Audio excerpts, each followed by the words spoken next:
What would happen if you invested in something with a 9.6608% annualized return over the next 40 years?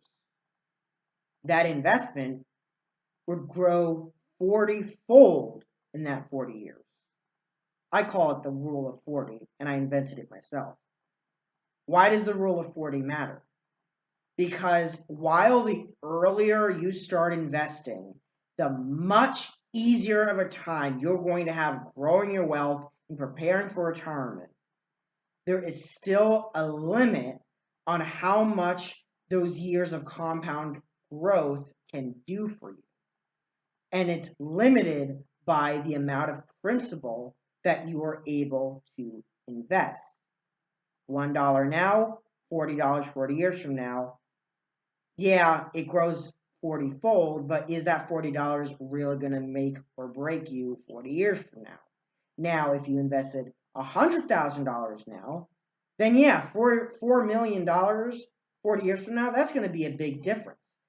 But the reason why I bring this up, and I don't say this to discourage you from investing as soon as possible. You should invest as soon as possible. But investing as soon as possible might not mean the day after when you exit the womb. It could also mean the day after you get your first job after college. It could mean the day after you get your first job after high school. It could be different for many different kinds of people. If you're optimistic of the future and you're not worried about your short-term living situation, then yes, invest long-term. If you're pessimistic and you're worried about your short-term circumstances, then prioritize your short-term, but also do not neglect the importance of investing long-term. A good rule of thumb to think of is, would I rather have this money now, or would I rather have this money multiplied by 40 years from now? If you'd rather have that money now, have the money now, put it into savings. If you would rather that larger number, invest it for 40 years. If you're unsure, then do a combination of both. You are going to need to invest a certain amount of principal to be able to comfortably retire in the future, but you do need to understand your present day circumstances and understand that investing $1 now isn't going to magically turn into $1 million 40 years from now.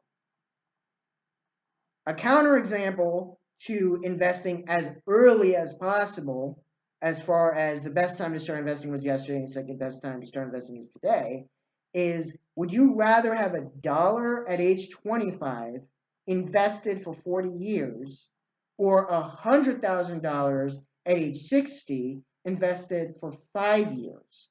At age 65, even if that dollar investment did incredible and grew to 10,000, and that $100,000 investment at age 60 did terribly and shrank to 70,000, that $70,000 is still going to be greater than that $10,000.